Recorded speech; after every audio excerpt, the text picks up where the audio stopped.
So you asked for the three things that are top of mind, right, for partner Right. people or I would say partner leaders, right? Yeah.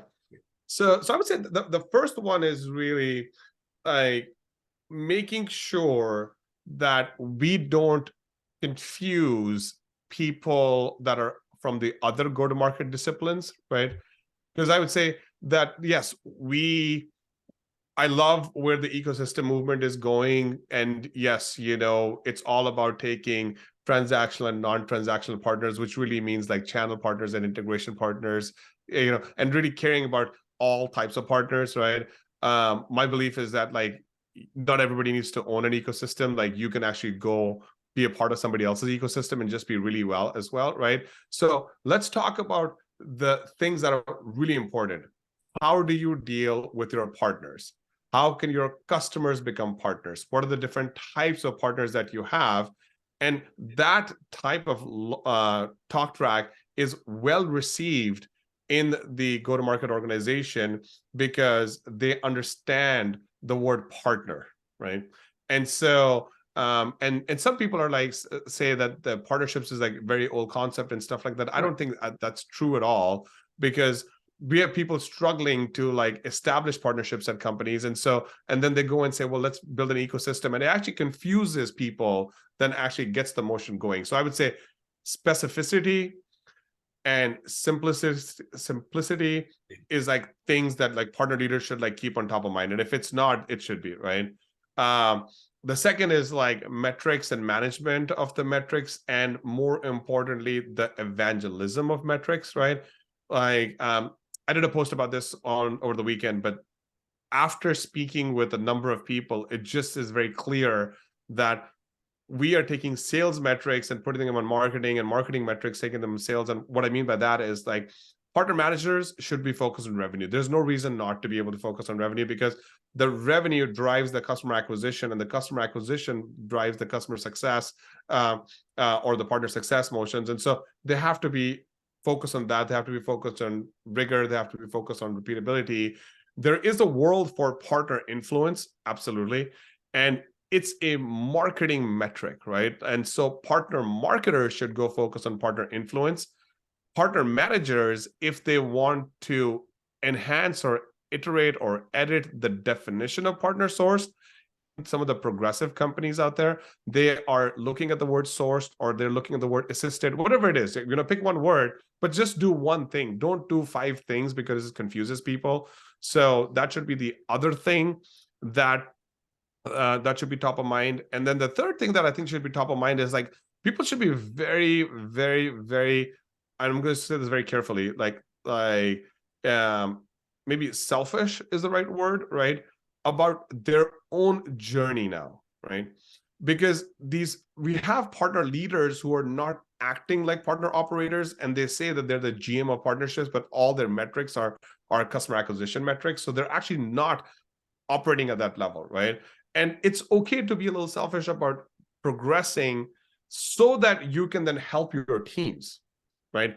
And I know in the partner world, we're all about giving and getting and this and that. And I think it's cool, right? Yep. But I think there's giving responsibly and getting responsibly so that we can actually make progress, right?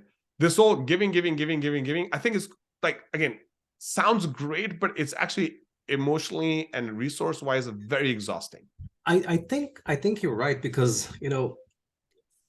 there's that much that you actually can observe, right? Because you kind of getting into the day-to-day task that needs to be done, and that's already overwhelming. Just managing a couple of partners, building marketing programs around it, building customer success program around it, building the operation around it. So many tasks. There's so much information that you need to digest in every single moment, right? And that giving those great insight, data, right, assistance, sometimes you don't have enough time even to deal with that. Yeah, and it's okay. Just go slow. Why do 5 things? Just do one thing really well. So I wonder if you saw over the past kind of a year or two that partnership programs become more successful, that companies actually getting it, that there is more alignment within the executive team. Is that what's happening, or we're in a steady state still? No, to me, I think what is happening is because of all of the evangelism that we've all done, right? In terms of like all the, like, let's get relevant parties between Crossbeam and Reveal and Partner Tap and Partner Hacker and us and like everybody that's done, right? Mhm. There is an awakening to what partnerships is, right? But there's also, partnership leaders put out a report with the support of Canalys and HubSpot around programmatic investments in partnerships.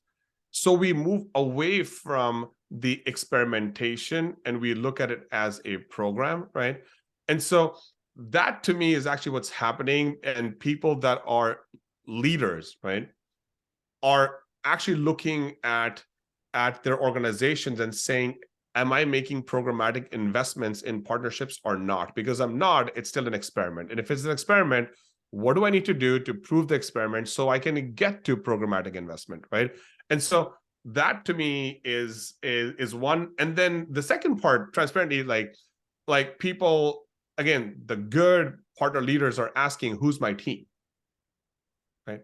And it's not the people that report to you, it's your colleagues on the other side of the fence, right?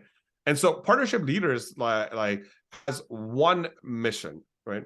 We want to accelerate the success of partner teams. And you can do it two ways.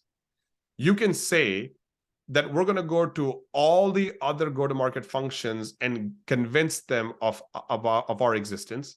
Right. Or we can make ourselves better and show up to that table with results and earn that respect. And we're doing the latter. Because for 50 years, we've tried to do the former. Yeah. But for that, you need to capture enough data to support your execution plan, right? Yes. And your existence as a partner leader, right? Yes. And an existence of your partner team. Yes. And you have to do that quarter by quarter. Yes.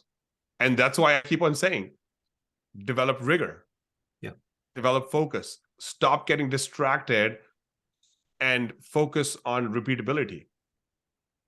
And you could have repeatability in your partner marketing motion.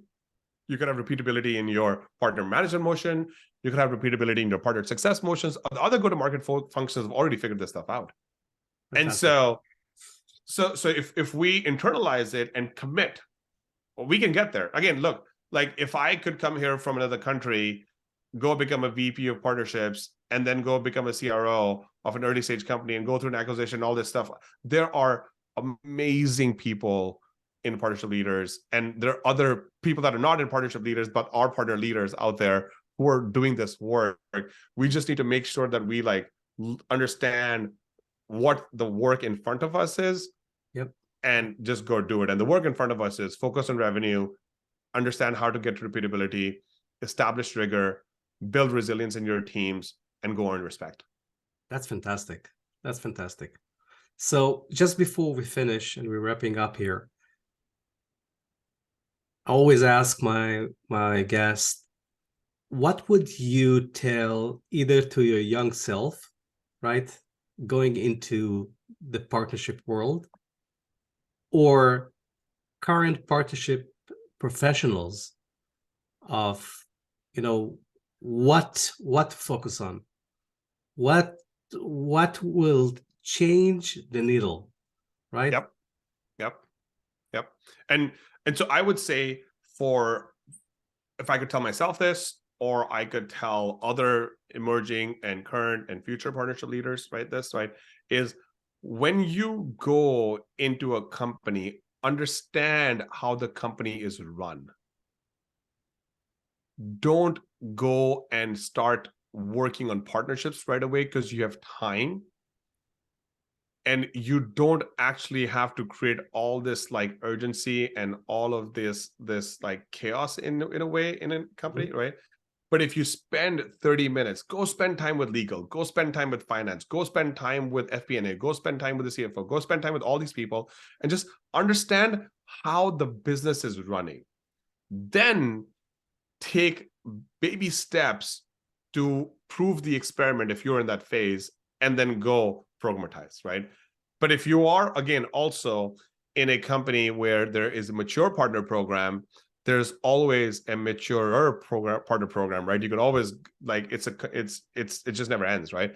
And so then again, then you need to go and see how is the company partnering, and when they say we're partnering, do the audiences that are the partners feel that and can see that, and does it help their business models, right? But making the critical mistake of not understanding how your company runs can be disastrous. Absolutely. I can't agree more. Asher, thank you so much Yeah. for joining me here. It's always this was super great. interesting to listen to your insights and kind of a viewpoint that you have, just because you talk to so many different set of companies and partners out there. I think we have a great and bright future for partnership leaders. Beyond that, I think this whole movement is taking a big step forward in terms of their ability to execute on the different motions that are being built. For example, the hyperscalers, the cloud providers, right? That's something. Yeah, we didn't even touch on that. Maybe we and we haven't touched that. Like, yeah, right? another quarter. So, Another but again, episode. Right. Thank you so much for having me on the show. And Pleasure. Also thank you so much for your friendship and all the work that you have done to help us out and evangelize the work partnership leaders, the company, and partnership leaders, the people that are in Israel. And so thank you for being a part of building the future of partnerships. Thank you so much, Asher. It was a pleasure. We'll see you ya. soon.